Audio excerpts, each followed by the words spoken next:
Texans organization, it is official. Stefon Diggs suffered a season-ending knee injury. Damn. Now, it was a non-contact injury. Anytime you hear that, obviously you know something bad probably happened. Very rarely is it like, oh, it was something minor when it was a non-contact injury being kind of reported. So Stefon Diggs, Godspeed on recovery. That is not cool. Obviously, they make a big move, bring Stefon Diggs into Houston, force C.J. Stroud to have another weapon. Nico Collins gets hurt early in the season. They've had a lot of guys banged up. Now Stefon Diggs out for the rest of the year. I thought this Texans team could go and run with the way they were built. Losing Stefon Diggs is a big blow. That is a big blow, AJ. Yeah, it's obviously huge. You can't replace a guy like Stefon Diggs, but yeah, the NFL next man up. Someone's gonna have to step up and make plays, and a little bit more even on the quarterback knows, hey, here we go. I got to figure this thing out without my superstar receiver. Yeah, it's the trade deadline's still a week away. Yeah, it is. You think Houston tries to make a move here? Deontay Johnson's available? You think they try to make a play? What are your thoughts? I can see it. Why not? You got Joe Mixon, who's healthy, who's running the hell out of the ball. Obviously, you got C.J. Stroud. Why not go all in, strike while the iron's hot? Try to go on the run here. Losing Stefon, he's huge, obviously, on the field, but I would imagine that locker room as well. Always brings a bunch of emotion, plays hard. And personally, I think he was on pretty much a contract year, too. Yeah, 1 year deal. So I absolutely hate that for Stefon. So Godspeed to his recovery. As someone who watched a lot of Deontay, now he's not Stefon Diggs, but he is that type of receiver that runs incredible routes. He's not the speed guy that's going to take it over the top, but he can get over the top. He's very similar to Stefon Diggs in how they play, so it would be a good fit. Caserio has made moves. Absolutely. Caserio's not scared to make moves. I think that's just how he's going to be. It's not even like we're in a window because C.J. Stroud's young and he's good. We rookie contract on our quarterback who's very good, but I think that's going to be how Caserio runs the team. I think he's just like Bean. I think they're going to be like, we are going to try to make our team better, just like Veach has been. Yeah. I mean, remember, Veach and Andy Reid made the decision to move on from Alex Smith after an almost MVP year for Patrick Mahomes, and then they bring in weapons. I'm excited to see how Caserio handles this situation. We were trying to connect currently. Oh, never mind. Schefter, we're trying to call Schefter and say, like, hey, are they going to look for a trade now? Well, obviously, Godspeed with Stefon Diggs, but now he's finding his spot in his house. I know they won. Senior NFL insider for ESPN, ladies and gentlemen, Adam Schefter. Schefter, we appreciate you answering here. The Stefon Diggs news out of Houston is obviously a bummer if you're a Texans fan and a football fan as a whole. When it was reported as a non-contact injury, we assumed the worst. Now it has come out to be true. Does this mean the Texans are going to try to make a move before trade deadline day, November 5th, on wide receiver, or how do you see this working out? Well, first of all, you hope Stefon Diggs is okay. And I don't know that I've heard the Texans linked to very many wide receivers. I think they still could. Nico Collins is going to be on IR for another week. They still have Tank Dell. They still have Robert Woods. They still have John Mechie. They still have other wide receivers. But you obviously lose a big-time weapon in Stefon Diggs, who was in the last year of his contract. You hope he gets well by the time he becomes a free agent. But obviously a big blow for him having the torn ACL. And the Texans, again, I haven't heard them linked. We kind of knew that this was what it was. You're just waiting for somebody to confirm that he was going to be out for the year. And DeMeco Ryans told reporters, 5-10 minutes ago, that he tore his ACL.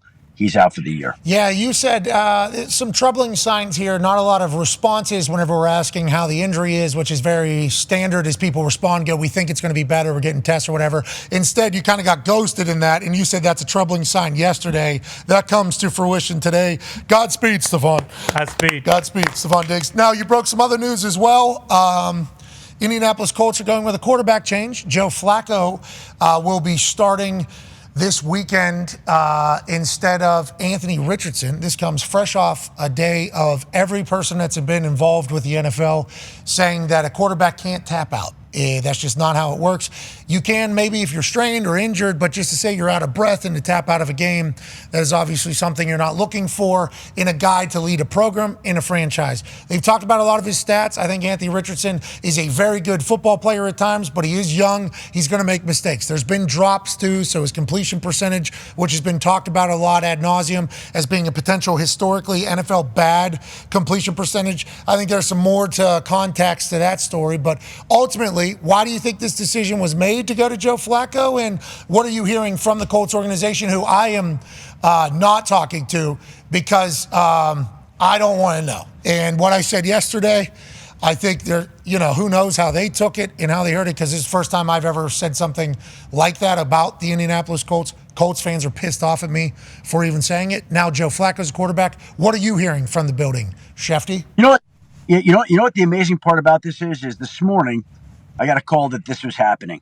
And I reached out to a couple of people to confirm. And I spoke to some people on other teams. And when I said, hey, my sense is that they're benching Anthony Richardson, the reaction I got from some very smart people was like, of course they're benching him. Like it wasn't even an option. Okay. I couldn't believe how strong people were.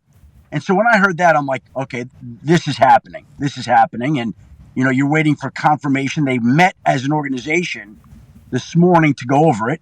They obviously broke up those meetings.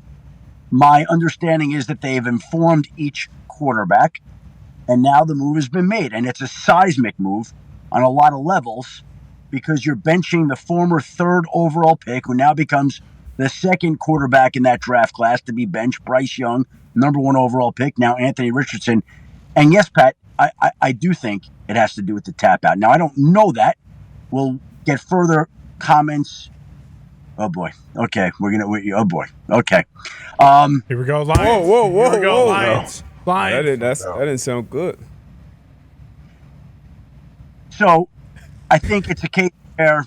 What? Hold on. Let's not worry about Joe Flacco. Oh boy. Oh boy. What did something just something just happened in your life. Something just happened. What happened? I'm about to get a flu shot and they're ready for me. Oh, that's what it is? What? Oh boy. That's what it is. Bullshit, Shefty. Oh, what is it? You're a bad liar, Shefty. Oh boy. What was the You know what? Anthony Richardson should learn something like that. Like, hey, as I said, I got something stuck in my contact lens. Oh, you lied. Okay. What is the oh boy? That sounded bad. Yeah. Oh boy sounded bad. the That sounded division. very serious there. What happened? Again, I'm talking to you guys. I can't. I'm kind of, Scroll up. Can It's confirm easy. it? Read it. It is easy. Confirm it. And hit the bottom of the phone. Move your thumb up to the top of the phone. Okay, so that'll move the FaceTime up out of the way. Then there's a messages thing. Just hit that, and I think at the top there'll be. Read it out loud. hey, again, Oh, I see. I know. massive stories